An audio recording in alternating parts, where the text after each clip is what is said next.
안녕하십니까. 부동산 기록 감독관입니다. 220기 테마로 삼사업기 테마 10번. 자, 부동산 법률적 개념 살펴보겠습니다. 자, 우리 부동산을 복합 개념을 보면 법경기 이렇게 하지 않았습니까?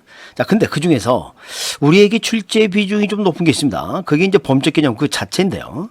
이 부분은 이렇게 한번 지금 두 번 다뤘나요? 자, 광해 부동산, 협의의 부동산. 이렇게 쓰여진 이유가 이 준의제 부동산이라고 말씀드린 바가 있습니다.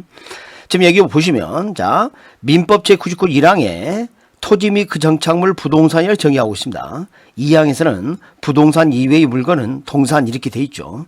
자 그리고 참고적으로 토지는 토지 대장에 등재된 필지를 의미한다. 이렇게 좀 아셨으면 좋겠고요. 자 권리 공시 내용 좀 먼저 살펴봐야 합니다. 자, 동산의 경우에는 점유의 방법으로 부동산은 등기의 방법을 취하고 있죠. 그러니까 무슨 이야기입니까? 동산 이거 내 거야. 이건 점유해도 되는 거고. 그러나 부동산은 뭐 한다? 등기를 해야 한다는 거예요. 등기. 자, 그래서 앞에서 이미 배운 바와 같이 토지 그리고 그 정착물 중에서는 건물들이 별도로 등기를 하고 있다는 것도 학습을 했었죠. 자, 그런데 왜 이런 준이란 말을 썼을까요? 여러분, 자 부동산 앞에 준자를 붙이지 않았습니까?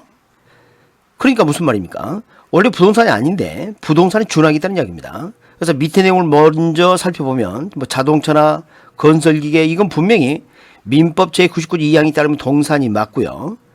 그러나 개별법에 따라 등기 등록이 불가피한 면이 있다는 겁니다. 자 그래서 우리 자동차 할부로 구입하면 어떻게 합니까? 저당 설정하고 할부로 진행하지 않습니까? 그래서 그 할부금을 다 갚아야 진정 내 것이 되는 거죠. 자, 그래서 이 준부동산 종류를 이렇게 보면 본래 동산이거나 자, 동산과 부동산 등의 결합물이거나 또는 눈에 보이지 않는 권리 같은 게 여기에 해당된다는 걸 알 수가 있겠습니다. 그래서 각각의 개별법에 따라 이것을 등기 등록의 방법을 취하고 있다. 마치 뭐처럼? 부동산처럼. 자, 그런데 여기서 우리가 주의할 게 하나 있습니다. 자, 출제된 바가 있는데요. 공장재단, 광업재단입니다. 자, 이것은 새로운 개념의 준의제 부동산이 된 것이지. 자, 이 안에 토지 있고 건물도 해서 이 협의 부동산이 여기 속한다 이렇게 하시면 안 됩니다. 자, 이것은 한 묶음으로서 새로운 대상이 된 거죠. 따라서 동산, 부동산 등이 결합된 형태로서 재산적 가치를 갖도록 이렇게 한 건데 사실은 자, 우리는 자원이 없는 나라입니다. 그래서 이런 생산시설이라든지 자, 자원을 이렇게 개발하는 이런 것과 관련된 것들은 정부가 적극적으로 이것을 도와줄 필요가 있다는 거죠. 그래서 토지나 건물 등의 각각 저당 설정해서 자금을 조달하는 것보다도 여기에 관련된 어떤 유형의 자산들이나 무형의 권리 등을 포함해서 하나의 재산 묶음으로 취급하도록 해주고 한시적으로 10개월 이내에 저당 설정해서 자금을 조달할 수 있도록 기회를 주는 거죠. 자, 그게 이제 준부동산이 되는 겁니다. 그 다음에 이제 두 번째 주의할 게 있습니다. 지금 여기 재단이라는 말이 있지 않습니까? 자, 이걸 보면 이걸 경제적 개념이라고 오해할 수가 있습니다. 경제적 개념으로 해서는 절대 안 됩니다. 이거 함정으로 판 적이 있습니다. 주의해 주시기 바랍니다. 광업권과 어권도 이렇게 독립된 재산적 성격을 가질 수 있고 저당의 대상이 될 수도 있다는 겁니다. 자, 이렇게 해서 부동산의 법률적 개념을 살펴보았습니다. 이제 기출지문 확인하기로 오셨습니다. 자, 부동산에 대한 권리는 거래 대상이 될 수 있다. 그렇습니다. 자, 부동산에 대한 소유권을 기본적으로 매각하게 되면 모든 권리를 넘기게 되는 것이겠죠. 그런데 여러분, 지상권이라든 지역권이란 말을 민법에서 배우시게 될 텐데 그것도 거래 대상이 되지 않습니까? 그 다음에 유사한 것으로서 이제 등기를 함으로써 공시효과를 갖는다. 그러니까 이런 권리를 등기를 해야 공시효과를 인정한다는 겁니다. 자, 그리고 우리 복합 개념 중에서 자, 법률적 개념의 부동산 자, 자산, 생산 요소, 상품 이건 뭐예요? 경제적 측면이죠. 자유공경 이렇게 하면서 이건 뭐라고 했습니까? 기술적 물리적 측면이죠. 소유권 및 그 이외의 권리 이것은 뭡니까? 법률적 개념이라고 볼 수 있겠습니다. 그래서 14위 때 출제된 거.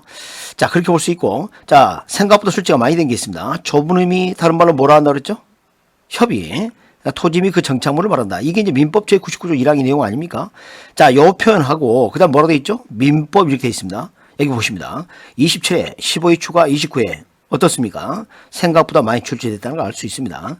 자, 이런 기본적인 사항들은 정리를 잘 하셔야 되겠습니다. 그러니까 좁은 의미는 다른 말로 이제 협의가 되겠죠. 그리고 민법상 부동산이고요. 그리고 토지와 그 정착물을 말한다. 이렇게 정리를 꼭 해주시기 바랍니다. 그 다음에 이제 준부동산입니다. 말씀드린 것 같이 원래 부동산이 아니었는데 등기 등록의 공시 방법을 갖추더라는 겁니다. 그리고 부동산이 준한다? 이 말이 무슨 말입니까?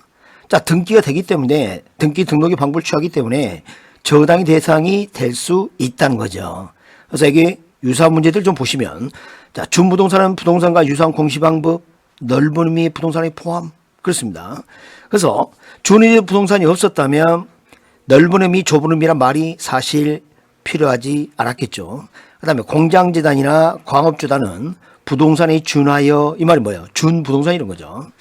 그리고 준부동산의 개념이 실생활의 필요에 따라 구분한 것으로 이것을 학물의 대상을 삼을 필요가 없다? 지금 여러분 학물을 하고 있지 않습니까? 삼을 필요가 있겠습니다. 그 다음에 부동산은 물적 재산인데 토지와 건물 등 일컫는 말이기 때문에 광의의 부동산 또는 준부동산 개념으로 확대할 수 없다? 아닙니다. 지금 확대해서 이렇게 이해하고 있고요. 출제가 좀 되고 있는 파트라는 걸 알 수 있겠습니다. 자, 이렇게 기출주문 확인하겠습니다.